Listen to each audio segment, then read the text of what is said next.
नाज़रीन, अवामी न्यूज़ में ख़बरनि जो सिलसिलो जारी है। इन वक़्तु असीं तव्हांखे मोरो खां ख़बर ॾींदा रहूं त मोरो तालका बार एसोसिएशन जे सदर वकील अमीन अलदीन ख़ासकेली, जनरल सेक्रेटरी वकील कादिर बकोराई ऐं ॿियनि वकील बिरादरी पारां मोरो जे सियासी समाजी शख़्सियतुनि रियाज़ खान जमाली जे मान में हिकु पुरवकार तक़रीर मुनक़िद कई हुई, जंहिं में वकील बिरादरी समेत सहाफ़िन वॾे तादाद में शिरकत कई। जिथे ख़िताब कंदे रियाज़ खान जमाली मोरो बार जे वकील बिरादरी हिकु बहितर किरदार अदा कंदे, जंहिं मां नौजवान मुतासिर थी अॻिते अची पंहिंजे शहर जी ख़िदमत कंदा। असां वकील बिरादरी शहरी गॾिजी मोरो शहर जी बहितरी लाइ कमु कंदासीं त हीउ शहर हिकु ॾींहुं बहितरीन रोल मॉडल बणिजंदो। हिन वधीक चयो त मोरो बार में नौजवान वकील बिरादरी सीनियर वकीलनि सां गॾिजी हिन शहर जे मज़लूम बेपहुच माण्हुनि खे ज़रूरु इंसाफ़ ॾियारींदासीं। सिविल सोसाइटी सां गॾिजी हर मसइले ते पंहिंजो किरदारु अदा कंदे वकील बिरादरी जो शुक्रगुज़ार आहियां, जंहिं एॾो मान ॾिनो। हिन मौक़े ते रियाज़ खान जमाली मोरो बार जे लाइब्रेरी लाइ 1 लख रुपया ग्रांट ॾियण जो ऐलान पिणु कयो। सीनियर वकील ग़ुलामुल्लाह मेमण चयो है त वकील बिरादरी हमेशा ग़रीब मिस्किन माण्हुनि खे इंसाफ़ ॾियारींदे हक़ ॾियारियो आहे। असांजी कोशिशि आहे त पंहिंजो शहर मोरो जे हर मसइले ते वकील, सियासी, समाजी, सिविल सोसाइटी, शहरी गॾु आवाज़ उथारियूं त जीअं मोरो शहर जा मसइला हल थी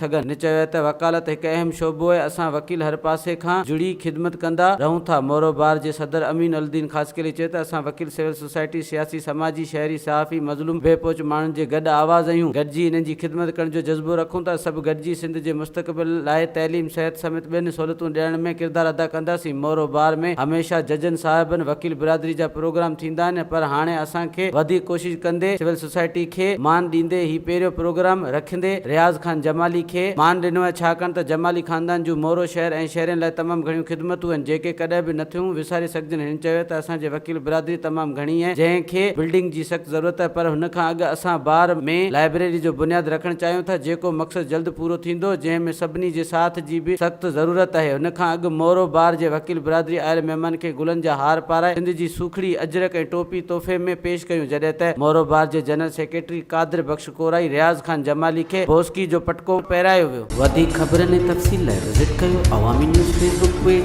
यूट्यूब पेज ऐं अवामी न्यूज़ वेबसाइट।